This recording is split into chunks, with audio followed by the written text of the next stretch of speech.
नमस्कार दोस्तों, मैं विकास शाक्य एक बार फिर से आप सबका स्वागत करता हूं अपने चैनल पर। और आज हम डिस्कस करने जा रहे हैं योग विज्ञान, इसका 10वां अध्याय। योग विज्ञान जो है वो स्वामी विवेकानंद जी के द्वारा दिया गया एक व्याख्यान है, जो कि उन्होंने अपने अमेरिका प्रवास के दौरान दिया था। तो ये 1890 1893 के आसपास की बातें हैं, जो कुछ इस बुक में लिखी गई हैं। उस समय स्वामी विवेकानंद जी के जो विचार उन्होंने प्रस्तुत किए थे, उन विचारों को इस किताब में रखा गया है। किताब का नाम है योग विज्ञान। इसे खरीदिएगा जरूर। केवल और केवल जो यहाँ पर मैं डिस्कस करता हूँ उसके बेस पर आप मत बैठे रहिएगा। आप खुद भी जाकर के उसको पढ़िए, उसको समझने की कोशिश कीजिए और मिलाने की कोशिश कीजिए कि जो मेरे विचार हैं वो किस हद तक मिल रहे हैं और आपके क्या नए विचार आपको उस बुक में स्वामी विवेकानंद जी की बातें सुनने के बाद, पढ़ने के बाद मिल रहे हैं। और उनको हमारे साथ भी शेयर करने की कोशिश कीजिए। क्योंकि मैं आपको एक बात बता दूं कि ये जो चैनल है, ये मैं कोई गुरु नहीं हूँ, किसी गुरु के द्वारा ये चैनल नहीं चलाया जा रहा है। ये केवल और केवल एक प्रकार की चर्चा है, आध्यात्मिक चर्चा। जिस प्रकार से बच्चे क्लास में बैठ करके साइंस, मैथ्स इसकी चर्चा करते हैं, इसके डिस्कशन करते हैं, वैसे ही ये भी एक सब्जेक्ट है। ठीक है, वैसे ही ये भी एक विषय है जिस विषय में हमें सोचना चाहिए, जो मुझे लगता है। अगर आपको नहीं लगता है तो आप अभी ये वीडियो यहीं पे छोड़ सकते हैं, तो आप दूसरी अपने काम की चीजें देख सकते हैं। अदरवाइज अगर आपको लगता है तो ही आप यहाँ आए हैं कि इसको सुनना चाहिए, समझना चाहिए, इसके बारे में डिस्कशन करना चाहिए, इसके बारे में विचार करना चाहिए। और एक दूसरे को अपने विचार बताने से ही ये चर्चा शुरू होती है और हमारे विचारों की गहराई बढ़ती है। दूसरे के विचार कभी हमारे काम आ जाते हैं, हमारे विचार कभी दूसरे के काम आ जाते हैं। किस सेंस में काम आते हैं? इस सेंस में काम आते हैं कि हर किसी के विचार सामने वाले को आगे बढ़ने की या सोचने की एक नई दिशा दे सकते हैं। बस इसी सेंस में सामने आते हैं। ये चैनल किसी गुरु के द्वारा नहीं चलाया जा रहा। मैं एक बिल्कुल साधारण इंसान हूँ। ठीक है, इन सब कामों को करने के लिए मैं हंसी का पात्र भी हूँ दूसरों की नजर में। लेकिन फिर भी जो सही लगता है वो मैं करता हूँ। एक जिंदगी मिली है और मैं वो ना करूं जो मेरी इच्छा है, या जो मुझे सही लगता है, या जो मेरी अंतरात्मा सही कहती है, तो फिर मेरे जीवन में मनुष्य होने का क्या फायदा? फिर तो मैं गाय भैंसों की तरह एक खूंटे से बंधा रह सकता था। दूसरे क्या कहेंगे या दूसरे मुझ पर हंसेंगे, इस चक्कर में मैं अपने आप को एक क्षेत्र में बांध लूं, तो फिर मुझ में और उस खूंटे से बंधी भैंस में या गाय में क्या फर्क है, जिसको उसके मालिक ने बांध के रखा है? यहाँ मैं दूसरों की मर्जी से बंध जाऊं, वहां गाय और भैंस एक दिखने वाली रस्सी से बंधी हुई है, बंधे तो हम दोनों ही हैं। तो मैं क्यों बंध जाऊं? मैं और आप, हम सब आजाद मनुष्य हैं, हम क्यों बन जाएं? हमें जो करना है, जो कुछ भी सही है, जो कुछ भी मानवता के विरुद्ध नहीं जाता, अगर मैं ऐसा करके किसी का नुकसान कर रहा होता तो मैं सोचता। लेकिन अगर ऐसा करके मैं अपनी अपनी आत्मिक उन्नति इसमें देख रहा हूं, तो इसमें कोई बुराई नहीं। ठीक है, इस काम को करिए। इसीलिए मैं इस काम को करता हूं। मुझे ऐसा लगता है कि इस चर्चा की जरूरत है, क्योंकि ये जीवन के गहरे दर्शन से जुड़ी हुई बातें हैं जो स्वामी विवेकानंद जी ने कही है, या फिर बहुत अलग अलग जो महात्मा है उन्होंने हमारे भारतवर्ष में जो पैदा हुए, उन्होंने ये सारी बातें कही हैं। तो there is something in these things, जहाँ पे हमें गहराई से अपने जीवन और अपने व्यक्तित्व के बारे में सोचने का मौका मिलता है। रोजमर्रा के जो काम हम करते हैं, उन कामों को करते समय हम क्या गलतियां करते हैं, क्या हमारे और हमारे काम के आड़े आता है, कौन सी चीज है जो हमें काम से जोड़ देती है, हमें बिल्कुल डिटैच होकर के उस काम को करना क्यों नहीं आ पाता, हम हर काम को अपना काम क्यों समझ लेते हैं। जब तक हम किसी काम को अपना काम समझ के चलते हैं, तभी तक हम उस काम के साथ अन्याय करते हैं। जैसे ही वो काम हमारा काम नहीं रह जाता, वैसे ही वो काम बहुत अच्छे तरीके से, परफेक्ट तरीके से होता है। राइट? एक डॉक्टर अपने बच्चे का इलाज इतने परफेक्ट तरीके से नहीं कर सकता, क्योंकि मोह है, वो उसका बच्चा है। उसके बच्चे को बचाना अब उसका काम हो गया है। लेकिन जब वो किसी और का इलाज करता है, तो बड़े आराम से, बड़ी ही कंसंट्रेशन के साथ, केवल अपना कर्म समझ करके वो काम कर पाता है। ये निश्चित रूप से एक सोचने वाली बात है। करुणा, दया, प्रेम सब होना चाहिए, लेकिन ये सभी के प्रति जब हो जाए, तो फिर ये कर्म बंधन से मुक्त कर देता है। कर्म की वजह से जो बंधन बनते हैं, इस काम को करते समय मेरा बच्चा है या दूसरे का बच्चा है, या मेरा बच्चा है तो मैं इसको बचाऊंगा, मेरे को इसकी जान बचानी है, इसका ऑपरेशन करना है, मेरे हाथ कांपेंगे। और अगर किसी दूसरे का बच्चा है, तो मुझे पता है कि मेरे लिए वो केवल एक बीमार मशीन है जिसका मुझे इलाज करना है। तो संसार में हर कर्म जब तक डिटैच होकर के नहीं किया जाए, तब तक उस कर्म में सिद्धि नहीं आती। उस कर्म को हम पूरे न्याय के साथ नहीं कर पाते, क्योंकि जिस चीज से हमने अपने भाव जोड़ लिए, उस काम को करते समय हमारे हाथ पैर, हमारी इंद्रियां, हर वो चीज जो उस काम में लगी है, हमारे शरीर का हर वो हिस्सा जो उस काम में लगा है, वो अपने आप ही थोड़ा कमजोर पड़ता है, या अपने जिसको आप कह सकते हैं अपनी व्यावहारिक चाल से नहीं चल पाता। और वहीं पर हम अपने कर्म के साथ अन्याय करते हैं। इसीलिए इन दर्शन शास्त्रों को समझना, इन महापुरुषों के विचारों को पढ़ना हमारे लिए बहुत आवश्यक है। आइए देखते हैं 10वां अध्याय क्या कहता है। तो 10वां अध्याय है, इसका टाइटल है योग का सिद्धांत। इसका पहला भाग आज हम डिस्कस करने जा रहे हैं। 2-3 भाग होंगे इसके। जैसे हर चैप्टर्स के बारे में हमने किया है, वैसे ही हम इसके बारे में भी करने जा रहे हैं। योग का सिद्धांत, इसका पहला भाग हम देखने जा रहे हैं। योग का सिद्धांत है क्या? इस चैप्टर के आज के इस वीडियो का जो पोर्शन है, उसमें हम डिस्कस करेंगे what is practical religion. Religion नहीं, प्रैक्टिकल धर्म। वह व्यवहारिक धर्म क्या है? किस धर्म को हम वास्तविक धर्म समझें, किस धर्म को हम व्यावहारिक धर्म समझें। बहुत पहले भी हम लोगों ने इस बात को डिस्कस किया है कि जिस व्यक्ति को योग और यज्ञ का मतलब पता है, वो धर्म से जुड़ जाएगा। योग और यज्ञ का जो मूल है, उसकी जो मॉडस ऑपरेंडी है, वो धर्म का व्यवहार है। और योग और यज्ञ स्वयं धर्म के उपकरण है। योग और यज्ञ के बिना धर्म पूरे नहीं होते। जिसे योग का पता है, जिसे यज्ञ का पता है, वास्तविक अर्थ जिसे पता है योग और यज्ञ का, उसी को व्यावहारिक धर्म पता है। यहां पर योग की बात हो रही है। इस पूरी की पूरी बुक में योग की बात हो रही है, तो योग के पॉइंट ऑफ व्यू से ही आप इसको देखिएगा। ठीक है, तो व्यावहारिक धर्म की बात विवेकानंद जी कहते हैं, और वो कहते हैं कि व्यावहारिक धर्म है क्या। क्योंकि जितने भी लोग इस संसार में हैं, वो तो अपने अपने हिसाब से धर्म की व्याख्या करते हैं। दुर्योधन के हिसाब से जो उसने किया, उसमें कोई गलत नहीं था, कुछ भी गलत नहीं था। उसके हिसाब से वही धर्म था। उसने द्रौपदी की साड़ी खींची, उसमें उसे कोई अधर्म नहीं दिख रहा था। उसे सीधे सीधे ये लग रहा था कि ये तो जो है होता ही है। अगर जुए में मैं जीत गया हूं और सामने वाले ने अगर अपनी पत्नी को जुए में लगा दिया है, हार गया है, तो फिर वो पत्नी मेरी दासी हो गई। उसकी पत्नी मेरी दासी हो गई है, और अब उसके साथ जैसा चाहूं वैसा व्यवहार मैं कर सकता हूं। जैसा व्यवहार वो द्रौपदी के साथ करना चाहता था, वैसा ही व्यवहार उस समय के समाज में दासियों के साथ किया जाता था। दासियों के साथ इस प्रकार के संबंध बनाने का प्रयास करना, या कई आपने सुना होगा दासी पुत्र थे, विदुर दासी पुत्र थे। ये सब क्या था? ये सब कुछ और नहीं था। ये दासियों के प्रति, दासों के प्रति जो रवैया था, ये उसकी एक प्रतिकृति आपको देखने को मिलती है इन कहानियों में। तो एक व्यक्ति के अनुसार जो दास बना लिया गया है, उसके साथ इस तरह का व्यवहार करना भी धर्म है। लेकिन वो ये नहीं समझ पा रहा था कि दास की परिभाषा किसी और वजह से, किसी और कारण से दी गई थी। दास वो होता है, दास बनाया नहीं जाता, दास बनता है। जिसे बनाया है आपने दास, वो दास नहीं है, वो आपके अन्याय की कहानी है। जब कोई दास बनता है किसी का, तब वो दास होता है। दास बनते हैं, अपने आप बनते हैं, बनाए नहीं जाते। अगर आपने दास बनाए हैं, किसी को अपने कब्जे में किया है, तो आपने अन्याय की कहानी लिखी है। आप उन्हें दास मत कहिए, वो आपके अन्याय की जीती जागती प्रतिमूर्ति हैं। इसको समझने की कोशिश कीजिए कि दास बनते हैं, इसका क्या अर्थ है। मैं लाचार हूं, मैं मजबूर हूं, मैं अपने पत्नी, अपने बच्चों का पेट नहीं पाल सकता। मुझे किसी का सहारा चाहिए ताकि मैं अपने बच्चों को भूखा मरता ना देख सकूं। इस स्थिति में मैं यदि किसी की सेवा करना स्वीकार कर लेता हूं, तो मैं उसका दास हूं। ये दासत्व है, और ये दासत्व मनुष्य का अपने कर्मों की वजह से आता है।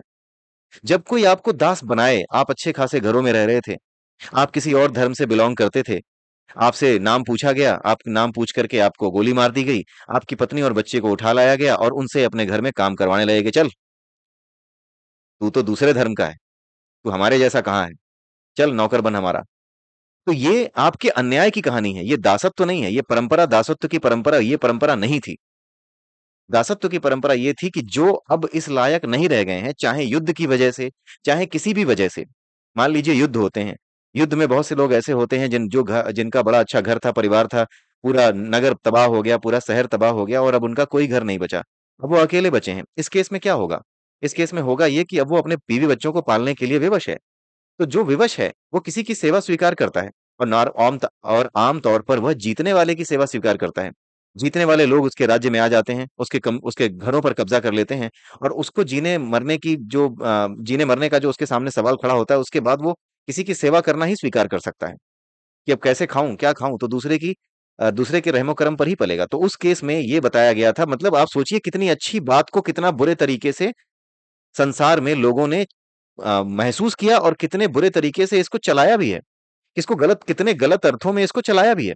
आप सोचिए कि दासत्व इसलिए आया था कि अगर कोई व्यक्ति अकेला हो जाता है, युद्ध में उसका परिवार नष्ट हो जाता है, युद्ध में वो अकेला पड़ जाता है, युद्ध के बाद उसका घर लूट गया, उसके बच्चे हैं, उनको खाने पिलाने को कुछ नहीं है उसके पास, तो वो किसी की सेवा स्वीकार करके अपना जीवन चला सकता है। और इसीलिए दासों के प्रति कैसा व्यवहार हो, इस बारे में भी बताया गया था कि दासों से ये जो काम करते हैं दास, वो मजबूर हैं, लाचार हैं, राइट?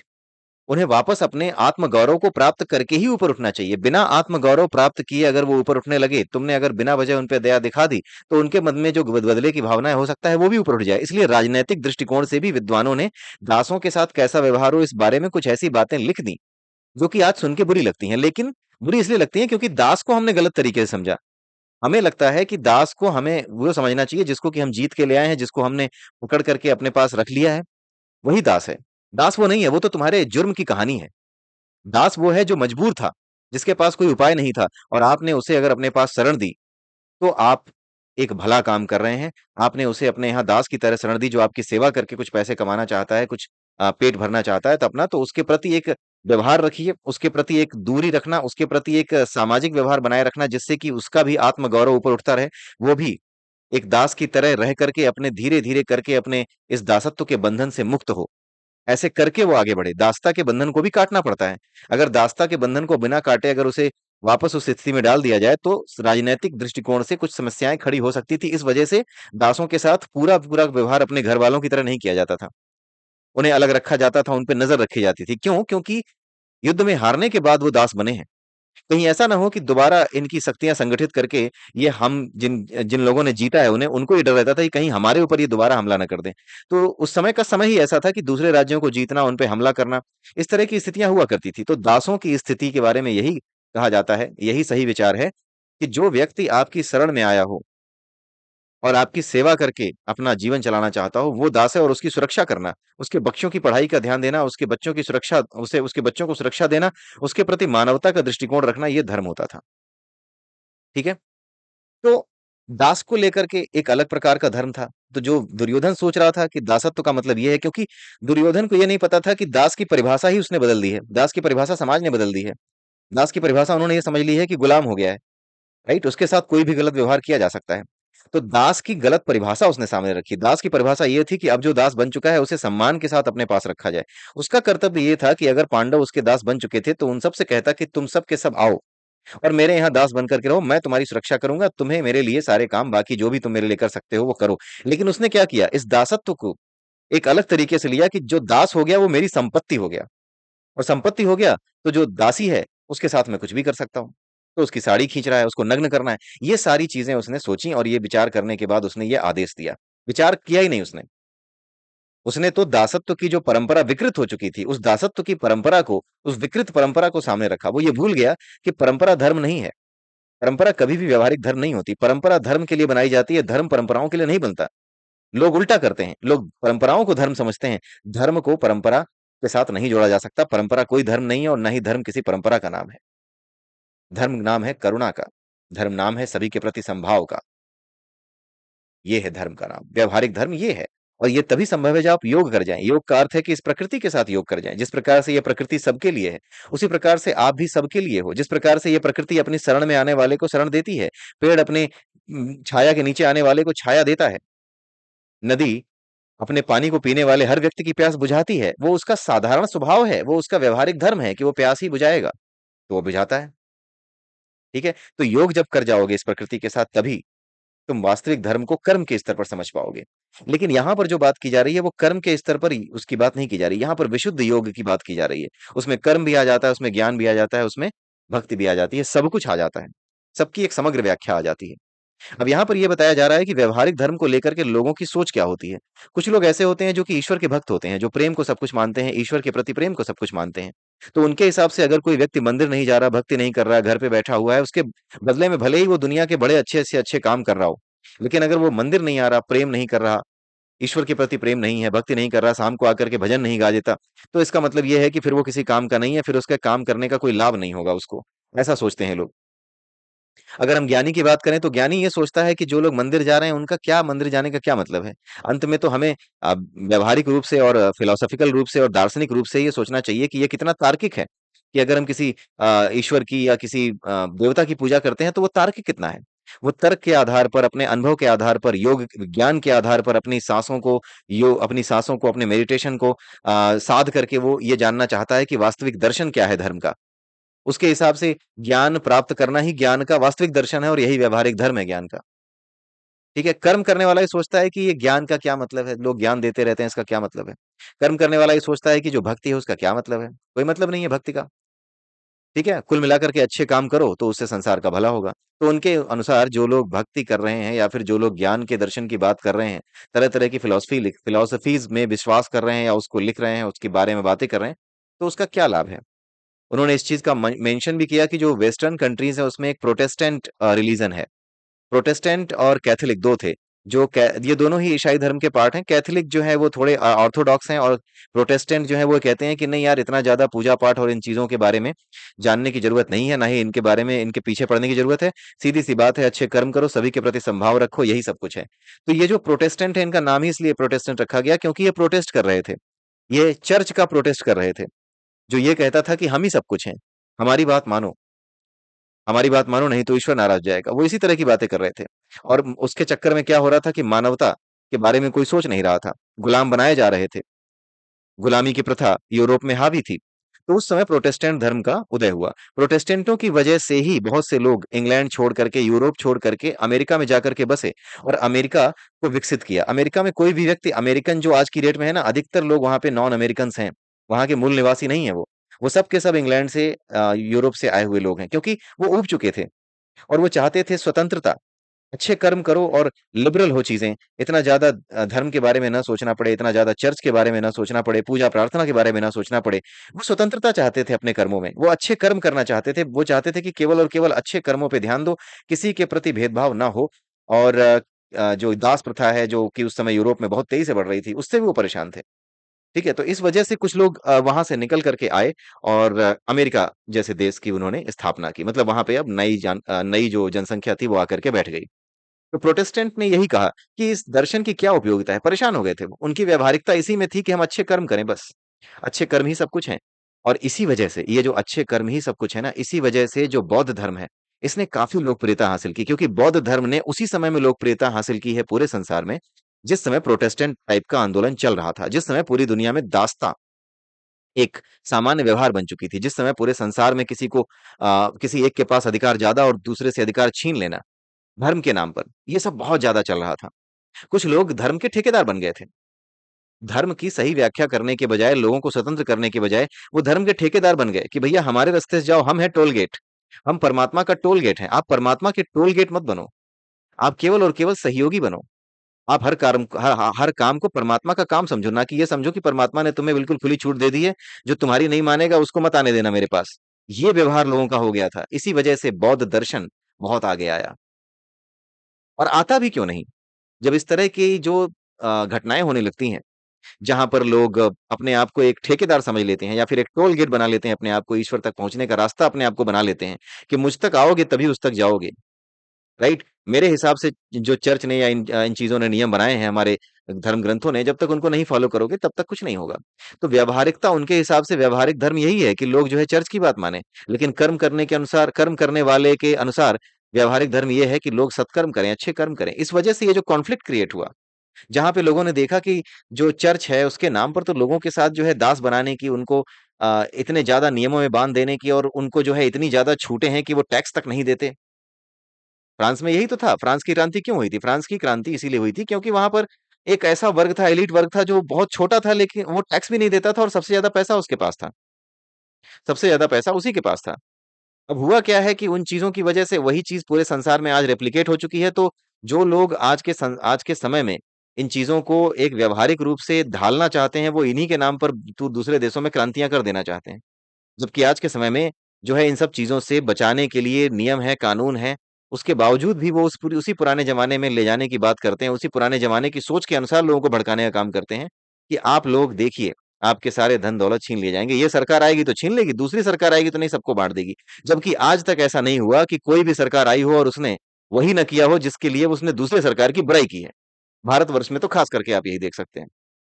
ठीक है, तो यहाँ पर यह बताया गया है कि बौद्धों ने इतनी लोकप्रियता हासिल क्यों की, क्योंकि ये वही समय था जब प्रोटेस्टेंट जैसे धर्म आगे बढ़ रहे थे।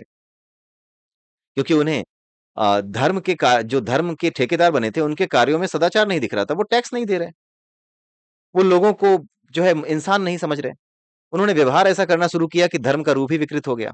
आप ये समझ जाओ कि एक अच्छी गाड़ी आपको दे दी गई है और चलाने वाला बैठा है, वो कह रहा है कि चलाने वाला जो है कह रहा है कि नहीं मैं चलाऊंगा, वो तो चलाएगा ही, लेकिन कहेगा मैं जैसा चलाऊंगा उसी हिसाब से आपको चलना पड़ेगा, मैं तो 120 से नीचे नहीं चलता, मैं तो रफ ड्राइविंग ही करता हूँ, तुम्हें इसी रफ ड्राइविंग वाली कार में बैठना पड़ेगा। लोग डरे हुए हैं, लोगों की सांस फूली हुई है, सो नहीं पा रहे कि पता नहीं कब भिड़ा दे, और वो कह रहा है कि मेरे हिसाब से चलना पड़ेगा। राइट। तो कुछ ऐसा ही है, धर्म अपनी जगह पे गलत नहीं है। जो उसको चलाने लगते हैं, जो ठेकेदार बन जाते हैं और जिनको हम ठेकेदार मान लेते हैं, जो बजाय इसके कि आपकी सहायता करे, आपको कहीं ना रोके, जिन चीजों को आपको समझना है, जिन चीजों को जानना है अपनी मुक्ति के लिए, वो कहीं ना रोके, वो तो सही है। लेकिन जो आपको रोक रहा हो, जो कहता हो कि नहीं मेरी ही मानो, और आपके सवालों का जवाब देने के बजाय वो कहता है नहीं ऐसा ग्रंथों में लिखा है तुम्हें मानना ही होगा, तो फिर उसने क्या समझा है भाई? उसने क्या समझा, उसने क्या जाना, उसने क्या अनुभव किया है जब वो आपके सवालों का जवाब नहीं दे पा रहा? इसी वजह से उस समय ये सारे दर्शन, ये धर्म ऊपर उठ करके आए। उन्हें नहीं पता कि ईश्वर क्या है। बौद्ध धर्म के अनुसार उन्हें नहीं पता कि ईश्वर क्या है, आत्मा क्या है, उसको कैसे समझा जाए, इससे भी उनका कोई लेना देना नहीं है। उनका कहना है बस इतना है कि बस अच्छे काम करते जाओ, यही मनुष्य की उन्नति का मार्ग है। और अच्छे काम करते जाओ तो मनुष्य की उन्नति का मार्ग है ही। और ये मार्ग उस समय बिल्कुल सही साबित भी हो गया, जिस समय आपने जो है इस तरह से धर्म के नाम पर लोगों पर अन्याय शुरू कर दिए हो, उस समय पर केवल सत्कर्म ही रह जाता है, क्योंकि जो ज्ञानी है उन्होंने वही व्यावहारिक धर्म की बात यहाँ क्यों कर रहे हैं, क्योंकि ज्ञानी कहता है कि नहीं नहीं, ये जो बेवकूफ लोग हैं ना, ये जो पता नहीं मूर्ति पूजा कर रहे हैं, इनको तो मार ही डालना चाहिए, ये तो किसी काम के नहीं, ये व्यवहारिक धर्म नहीं है, तो मूर्ख है।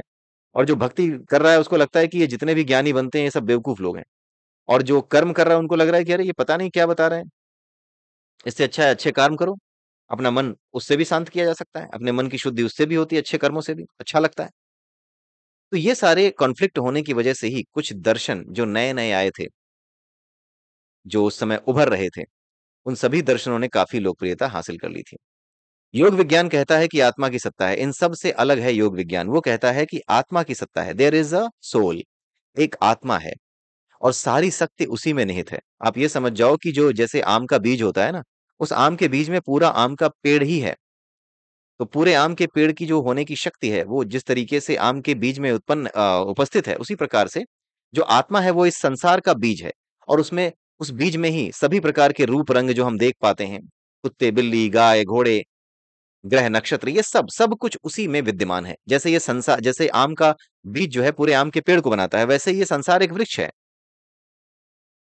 और भगवत गीता में इस बारे में बात भी की गई है कि संसार जो है अश्वत्थ का उल्टा उल्टा वृक्ष है। तो वृक्ष की बात क्यों की गई है? क्योंकि जो बीज होता है वही वृक्ष के रूप में पैदा होता है। उस पे रंग-बिरंगे फल लगते हैं, तरह-तरह के पत्ते आते हैं, तरह-तरह के फूल लगते हैं। तो उसी प्रकार से जो है एक आत्मा है। इस संसार का जो बीज है वो एक आत्मा है। उसी की सत्ता है और सारी शक्तियाँ उसी में निहित हैं। जैसे आम के बीज में आम होने की सारी शक्ति निहित है। लेकिन समस्या क्या है? दुःख का कारण क्या है? दुःख का कारण ये है कि अपने शरीर को हमने अपने वश में नहीं किया है। हम शरीर के वश में हैं। शरीर यानी शरीर के साथ-साथ जो मन आया है, उसमें जो अहंकार है, उसमें जो बुद्धि है, इन सभी चीज़ों के अधीन हैं हम। इनके हम गुलाम हैं और इनके गुलाम होने की वजह से ही हमारे लिए सारी समस्याएँ खड़ी हुई हैं। अगर हम अपने शरीर को वशीभूत कर लें, शरीर को वशीभूत करने का क्या मतलब है? शरीर को वशीभूत करने का मतलब है कि आप ये जान जाएँ कि आप एक किरदार हैं। आप शरीर नहीं हैं, आप केवल एक किरदार हैं। आपको भूख नहीं लगी है, आपके शरीर को भूख लगी है। आप सपने देखते नहीं, आपको सपने दिखाई देते हैं, राइट? जब ये सारी चीज़ें आपके दिमाग में आने लगें, समझने आप लगें, तब सारे दुःख अपने आप समाप्त हो जाते हैं। ऐसा क्यों होता है? दुःखों का कारण क्या है? दुःखों का कारण है भ्रम। इस चीज़ को ना जानना कि दुःख है क्यों? दुःख आया क्यों है? लेकिन जब आप कारण जान जाते हैं कि इन सभी दुःखों का कारण सिर्फ़ और सिर्फ़ क्या है? मन की चंचलता है। मन की चंचलता ही इन दुखों का कारण है। मन ही निश्चित करता है कि आप किस तरफ जाएँ। मन ही निश्चित जब तक करता रहता है कि आप किधर जाएँ, तब तक आप परेशान रहते हैं क्योंकि आपको पता ही नहीं चलता कि मन निश्चित कर रहा है। आप इसका अनुभव ही नहीं कर पाते कि मन आपका निश्चित कैसे कर रहा है आपको। उसके लिए योग की विधियाँ बताई जाती हैं ताकि आप ये जान सकें कि मन करता कैसे है हमारे ऊपर काम। ताकि आप अपने शरीर को अपनी आत्मा से यानी एक अलग जो आपकी वास्तविक सत्ता है, उससे अलग रूप से देख सकें। ठीक है? तो अपने आप को एक किरदार के रूप में देख पाना ही अपने शरीर को वशीभूत करने का तरीका है, वशीभूत करने का लक्ष्य है। ठीक है? तो सारे दुःख अपने आप समाप्त कैसे हो जाएँगे? दुःख इसलिए समाप्त हो जाएँगे क्योंकि आपको कारण पता चल जाएगा। जब तक दुःख कब तक है? जब तक कारण नहीं पता है। कोई समस्या अगर आपके घर में हो, अब मान लीजिए कोई काम कर रहे हैं आप या कोई बिजली का सामान बना रहे हैं, आपको पता ही नहीं है कि ये बार-बार चलते-चलते बंद कैसे हो जा रहा है। आप बहुत कुछ ट्राई कर चुके हैं, पता ही नहीं चल रहा। कुछ तार बदल देते हैं, लेकिन कुछ दिनों बाद फिर जो है वो तार जल जाता है। कुछ और नए तार बदल देते हैं, थोड़ा और मोटा तार ले आते हैं, फिर वो भी जो है पता चलता है कि शॉर्ट सर्किट कर देता है। तो कारण कुछ और था, हो सकता है कि जो ट्रांसफार्मर लगा हुआ है अंदर उस मशीन के, वो गड़बड़ कर रहा हो, सही से बिजली को आगे ना भेज रहा हो। राइट, जो प्रत्यावर्ती धारा है, जो अल्टरनेट करंट है, वो सही से कन्वर्ट होकर के ना जा रही हो, उसमें जो धारा की मात्रा है कुछ ऐसी हो कि वो उपकरण को जला दे रही है। ट्रांसफार्मर ही खराब हो गया है, या फिर ठीक है वो सही से काम नहीं कर रहा है। तो जब तक आप सही का इलाज नहीं करोगे तब तक तो आप दुखी रहोगे ही ना, कि पता नहीं क्या दुखी कर रखा है यार, हर दूसरे दिन ये खराब हो जाता है, मैं तार बदलता हूँ फिर तार जल जाता है, मैं कुछ और बदलता हूँ कुछ और जल जाता है, आईसी लगाता हूँ आईसी फूक जाती है, मैं क्या करूं? कैसे ये सब परेशानी बनी रहेगी? कब तक ये परेशानी बनी रहेगी? ये परेशानी तब तक बनी रहेगी जब तक आप वो ट्रांसफार्मर नहीं देख लेंगे कि भाई असली रीजन तो इसमें है। इसको हटाओ तो तार जलने बंद होंगे और सारी समस्या खत्म हो जाएगी। तो जैसे ही आपको पता लगता है, ट्रांसफार्मर तो आप बाद में बदलते हो, आपको बस इतना ही पता लग जाए कि ये ट्रांसफार्मर है असली रीजन, बस वहीं पे आपका दुख और आपकी चिंता समाप्त हो जाती है। तो जानना ही सब कुछ है। जब आप कारण जान जाते हो, जैसे आपके घर में चोर घुसा हो और आपको शक हो कि पता नहीं चोर है या बिल्ली है, तो आपके दिमाग में खटका लगा रहेगा, आपका दिमाग शांत नहीं रहेगा।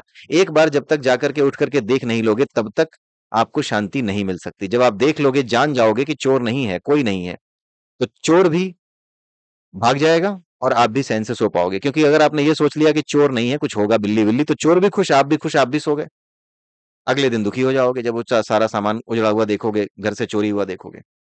ठीक है, तो योगी जो है इसी शरीर को वशीभूत करने की शिक्षा देता है, यानी इस शरीर को इसके तत्वों समेत जानने की शिक्षा देता है, कि मन क्या है, बुद्धि क्या है, अहंकार क्या है, ये सारी चीजों को जानने की वो शिक्षा देता है। सत्कर्मों से जुड़े सारे विचार असाध्य रोगों का ही इलाज कर रहे हैं। जो लोग सत्कर्मों से जुड़े हुए हैं, उनसे जुड़े हुए जितने विचार हैं, वो उन रोगों का इलाज करने की कोशिश कर रहे हैं जो कि रोग ही नहीं है, जो ऐसे रोग हैं जिनका इलाज हो ही नहीं सकता। कैसे? आगे लिखा हुआ है। मान लीजिए, सत्कर्मों का मतलब क्या है? कि हम अच्छे कर्म करें। ठीक है, अच्छे कर्म करें, मतलब किसी कर्म को अच्छे और बुरे में विभाजित करें। मतलब अभी हम द्वैत में हैं, कि हम किसी काम को अच्छा और किसी काम को बुरा समझ रहे हैं। तो सत्कर्मों से जुड़े सारे विचार उन रोगों का इलाज कर रहे हैं जो कि असाध्य हैं, यानी जिनका इलाज किया ही नहीं जा सकता। कैसे? आगे दिया है कि अगर तुम ज्यादा से ज्यादा भला करना चाहते हो, मान लीजिए कि आप भला करना चाहते हैं, तो इसका मतलब क्या है? भला आप हवा में थोड़ी करोगे। कुछ ऐसे लोग होने चाहिए जो दुखी हैं। इसका मतलब है कि आप अंदर ही अंदर या सब कॉन्शियसली ये भी चाहते हो कि संसार में कुछ दुखी लोग भी हों जो आपके सामने हाथ फैलाए खड़े हों। अगर तुम ज्यादा से ज्यादा भला करना चाहते हो तो तुम अनजाने में ही ऐसे लोगों की भी इच्छा कर रहे हो जो कि दुख और परेशानियों से तंग हैं। अगर जो व्यक्ति अस्पताल बना रहा है, उसकी इच्छा क्या है? कि अस्पताल में ज्यादा से ज्यादा रोगी आए, ताकि ज्यादा से ज्यादा सेवा करने का उसे अवसर मिले। या फिर अगर वो व्यापारी है, तो ये सोचेगा कि ज्यादा से ज्यादा रोगी आए ताकि ज्यादा से ज्यादा पैसा कमा लूं। तो अगर अच्छा करने वाले की बात हम करें, जो कि अस्पताल खोले बैठा है, तो उसकी इच्छा यही होगी कि यार कोई भी जो बीमार हो ना, मेरे अस्पताल में आ जाए, मैं बड़े अच्छे से उसकी सेवा करूंगा। यानी आप बीमारों की कल्पना कर रहे हैं, यानी आप कुछ लोगों के बीमार होने की कल्पना या उसकी इच्छा सबकॉन्शियसली कर रहे हैं। अगर आप किसी का भला करना चाहते हो, तो निश्चित रूप से आप ये भी अनजाने अनजाने में ही मना रहे हो कि कोई ना कोई ऐसा हो जो कि भला हो मेरे साथ, ऐसी इच्छा रखता हो। ऐसा व्यक्ति आप अनजाने में ही खोज रहे हो, जो कि परेशान है और जो आपके सामने आए हाथ फैलाए। आप ऐसे व्यक्ति की भी इच्छा कर रहे हो। ऐसी इच्छा ही क्यों कर रहे हो कि कोई आपके आगे हाथ फैलाए? राइट, क्यों? क्योंकि आप सत्कर्मों को अपना व्यवहारिक धर्म समझते हो। तो सत्कर्मों को व्यवहारिक धर्म बनाने की वजह से ही आपने क्या किया? अनजाने में उन कर्मों की चिंता की, अनजाने में उन कर्मों की इच्छा की, उन चीजों की इच्छा की जो वाकई में होने नहीं चाहिए। इसीलिए कहा गया है कि ये संसार काजल की कोठरी है। यहाँ पर किसी कर्म को करते समय आप ये नहीं सोच सकते कि मैंने सारे काम अच्छे ही कर दिए। आपने घर की सफाई कर दी, अपने घर को साफ रखना है, बड़ी अच्छी बात है। अपने मोहल्ले को साफ रखना है, बड़ी अच्छी बात है। आपने मोहल्ला साफ कर दिया, घर साफ कर दिया, टूटा हुआ कांच था उसमें रख दिया, पूरे एक जो थैली थी उसमें रख दिया। बेचारा कूड़े वाला आया, वो ले भी गया, और फिर अचानक से कूड़ा जब फेंक रहा था तो वो कांच उसके पैर में गड़ गया। आपने अपने हिसाब से बड़ा अच्छा काम कर दिया कि आप अपने आसपास सफाई रखते हो, लेकिन आपसे अनजाने में एक ऐसा काम हो गया जिसकी वजह से एक आदमी को टिटनेस हो गया, और हो सकता है वो बीमार होकर मर भी गया हो। तो कोई कर्म सत्कर्म की दृष्टिकोण से आप बस देख सकते हो, लेकिन अल्टीमेटली जब आप सत्कर्म की बात करते हो, तो अल्टीमेटली आप उन चीजों की भी इच्छा करते हो जो आपके सत्कर्म का टारगेट बने। आपके अच्छे कर्म करने का लक्ष्य कौन सी चीज होगी? हर वो चीज होगी जो दुखी है। इसका मतलब है कि आप सबकॉन्शियसली दुख की भी इच्छा कर रहे हो। ठीक है, संसार भले लोगों से भरा पड़ा रहे, इसका अर्थ यह है कि संसार दुखी लोगों से ही भरा होना चाहिए, क्योंकि भला किसका करोगे? जो दुखी है। सीधी सी बात है। तो जब भी आप किसी एक विचार को सही और दूसरे को गलत मानते हो या किसी एक विचार को सही की तरह चुन लेते हो, तो अनजाने में ही आप बुरे विचार का भी समर्थन कर बैठते हो। ये संसार ऐसा ही है। और बड़े अच्छे तरीके से विवेकानंद जी ने इस चीज को समझाया भी है यहाँ पे। और आगे यही बताया गया है कि योगी के अनुसार व्यवहारिक धर्म है दुख के मूल कारण को जान जाना। योगी ये कहता है कि व्यवहारिक धर्म क्या है? व्यवहारिक धर्म वो है जो कि दुख के मूल कारण को जान जाए, यानी इंद्रियों को जान जाए। सब कुछ इंद्रियों की वजह से ही दुख है। सारा दुख इंद्रियों की वजह से ही है। इंद्रियों में मन भी आता है। मन के अंदर वासनाएं हैं, वो वासनाएं ही आपको इधर उधर खींचती हैं। उसमें सफलता चाहिए, अगर अपने हिसाब से सफलता नहीं आई तो दुखी होते हो, आ गई तो सुखी होते हो। आग जो है वो आदमी को जलाती भी है, और आग जो है अनाज भी पकाती है। अब आप उसमें आग में उंगली डाल लो तो गलती किसकी है? आग आग से हाथ जल जाए तो गलती किसकी है? गलती आपकी है। तो कुल मिलाकर के सत्कर्मों के विचार, या फिर मंदिर जाने के विचार, या दर्शन के विचार, ये रास्ते हो सकते हैं। क्योंकि संसार तो ऐसे लोगों से भरा ही रहेगा जो कि कुछ उल्टा कर रहे हैं। तो आपका जो सत्कर्म का विचार है, वो विचार केवल करने के स्तर पर जब हो कि नहीं बस मैं कर दूंगा, लेकिन मैं सत्कर्मों के प्रति इस तरीके से आसक्त नहीं होऊंगा कि हाँ मैं लगातार सत्कर्म करने का मुझे आज मौका मिलता रहे। आपको ये सोचना चाहिए कि आज मैंने अच्छा काम किया, आज मैंने 100 लोगों की मदद की जो कि अपनी मदद खुद नहीं कर सकते थे। तो ऐसे ही लोगों की मैं हर रोज मदद करता रहूं, भगवान ऐसे ही मुझे मौका मिलता रहे। अगर आप ये सोचते हैं तो इसका मतलब है कि अभी भी आप दुखी लोगों की होने की कामना कर रहे हैं। बजाय इसके आपको ये सोचना चाहिए कि आज अगर 100 आए हैं तो ऐसे दुखी लोग कल 50 ही हो, भगवान मैं तो कहता हूं कि एक भी ना हो। आपने तो केवल और केवल काम कर दिया। बस इतना ही आपको सोचना चाहिए कि हाँ 100 लोग दुखी थे तो आज मैंने मदद कर दी, बिना किसी भाव के कि हाँ सत्कर्म बड़ी चीज है। किसी चीज को बड़ा या छोटा माने बिना बस आपने अपना कर्म कर दिया। बस इतना ही है। जैसे डॉक्टर नर्स होते हैं, जैसे अस्पताल में नर्स होती है, वो माँ की तरह ही आपकी सेवा करती है, बट आपकी माँ नहीं है। उसी तरीके से दवा ना खाटने पे डांटती है जैसे माँ डांटती है, लेकिन वो आपकी माँ नहीं है। वो केवल अपना कर्म कर रही है। तो व्यावहारिक धर्म जो है, वो व्यावहारिक जो धर्म है वो यही है कि जब आप अगर कर्म के स्तर पे सोच रहे हैं धर्म के बारे में, तो कर्म आप इस तरीके से करें कि उससे किसी भी तरह से जुड़ने ना पाए, उससे किसी भी तरह का भाव या किसी तरह की फीलिंग आपकी ना जुड़ने पाए। तब जाकर के वो व्यावहारिक धर्म है। ठीक है? क्योंकि इस संसार में कहीं पर भी सुख या दुख नहीं है। तुम ही जो है यहाँ पर करुणा की वजह से, या फिर यहाँ पर इच्छा की वजह से कि मैं अच्छा बनूंगा या मैं बुरा नहीं बनूंगा, इन इच्छाओं की वजह से ही तुम यहाँ पर दुख पा रहे हो। जो आदमी दुखियों की सेवा करता है वो उन दुखियों को दुखी देख करके भी तो दुखी होता है। केवल अपना काम कर दो ना, दुखियों को देख करके दुखी होना, उससे उनका दुख नहीं दूर होगा। आप पूरे मन से अपना काम कर दो कि इनकी अभी क्या मदद की जा सकती है, आगे इनकी कैसे मदद हो पाए। आज हमने इसको जो है मदद कर दी, इसको खाना खिला करके मदद कर दी, तो हर रोज अगर इसको खाना खिलाता रहूंगा तो क्या मतलब होगा? मुझे तो इसको ऐसा बनाना चाहिए कि कल को इसे खाना किसी और से मांगना ही ना पड़े, ये खुद ही कमा के खा ले। राइट? तो संसार जो है वो दुखी है, न सुखी है, न दुखी है, किसी भी स्तर पे नहीं है। अगर आप उंगली डाल देते हो उंगली डाल देते हो आग में तो गलती आपकी है। यानी उंगली डालने का मतलब क्या है? कुछ इच्छा की, उंगली करने की इच्छा हुई तो दिक्कत हुई। उसी तरीके से संसार में उंगली करने की इच्छा मत रखो। केवल और केवल ये देखो कि ये व्यावहारिक रूप से आपका कर्तव्य था। जैसे जब आप आ, शादी बारात में आपने देखा होगा, लोग पत्तलों से सेवा करते हैं या लोगों को खाना बैठा करके जब खिलाते थे पुराने समय में, अगर आपको याद हो, या आजकल भी कुछ जगहों पे ऐसा होता है कि हाँ बिठा दिया, लोगों की सेवा की, उनको बिठा करके खाना खिलाया। तो घर में आप कैसे करते हो? घर में शादी वादी हो तो आप ऐसे थोड़ी सोचते हो कि बड़ा अच्छा काम कर रहा हूँ, बड़ा संस्कारी हूँ। नहीं, आप बस करते चले जाते हो। कुछ लोग होंगे जो सोचते होंगे कि अरे मैं बड़ा संस्कारी हूँ, देखो कितने अच्छे से कर रहा हूँ सब कुछ, लोग देख करके मुझे तारीफ कर रहे होंगे मनी मन। ये नहीं है। आप सिर्फ और सिर्फ आपको काम दिया गया था, आप अनजान थे। आप ऐसे समझ जाइए कि जो केटरिंग वाले होते हैं, वो ना आपके रिश्तेदार हैं, ना आपकी माँ है, ना कोई है। लेकिन वो इस तरीके से रोटियां बना रहे हैं जैसे शादी में आपके अपने घर के लोग रोटियां बनाते हैं। वो इस तरीके से सारी सेवा कर रहे हैं बारातियों की और घरातियों की, जैसे कि अपने घर में आप आपके आपसे जुड़े हुए लोग करते। राइट? तो वो लोग जिस तरीके से डिटैच्ड भाव से अपना काम कर रहे हैं, आपके रिश्तेदार नहीं है लेकिन आपके लिए काम ऐसे कर रहे हैं जैसे आपके ही रिश्तेदार हों। आपको अपना परिवार समझ करके आपके लिए एक सारा काम कर रहे हैं कि बारात आ रही है तो आपकी नहीं आ रही है, बारात आ रही है तो वो ज़िम्मेदारी हमारी है। इस तरीके से वो काम कर रहे हैं। भाव नहीं जोड़ रहे, अपने भावों को नहीं जोड़ रहे, राइट? जब आप अपने भावों को जोड़ लेते हैं तभी दिक्कत होती है। तो सत्कर्म क्या है? सत्कर्म वही है जहाँ पर भाव ना जुड़े हों। यानी कैटरिंग वाले जो भैया होते हैं ना, जो कैटरिंग वाले लोग होते हैं, जो आपको खिला-पिला रहे होते हैं, आपकी बारातियों-घरातियों को, उसकी तरह के मानसिकता के साथ अगर आप सोचो, तब जाकर के सत्कर्म जो है किसी काम के हैं। अदरवाइज़ सत्कर्म अगर आप ये सोच के कर रहे हो कि मैं बड़ा अच्छा हूँ, मैं कितना अच्छा काम कर रहा हूँ, मुझे रोज़ भगवान सेवा करने का अवसर देना, इसका मतलब है कि रोज़ कुछ और दुखी लोग दुनिया में बनते रहें। इसलिए सत्कर्म कुछ नहीं होते, केवल और केवल निष्काम कर्म ही सबसे ऊँची स्थिति है। सत्कर्म से ऊपर उठो, निष्काम कर्म तक आओ, उस स्तर पे आओ जैसे कि कैटरिंग वाला है, जैसे कि अस्पताल में काम करने वाली नर्स है। माँ नहीं है लेकिन माँ जैसा पूरा व्यवहार कर रही है, उस रोल को प्ले कर रही है, तो रोल को प्ले करना सीखो, तब जाकर के सत्कर्म, निष्काम कर्म बनेंगे और तभी उन्हीं कर्मों का महत्व है। आई होप आपको समझ में आ रहा होगा और काफ़ी फिलॉसॉफिकल चैप्टर है ये। अगले वीडियो में फिर मिलेंगे इसी चैप्टर के अगले भाग के साथ, तब तक के लिए जय सिया राम, जय श्री कृष्णा, जय श्री राधे, ओम नमः शिवाय।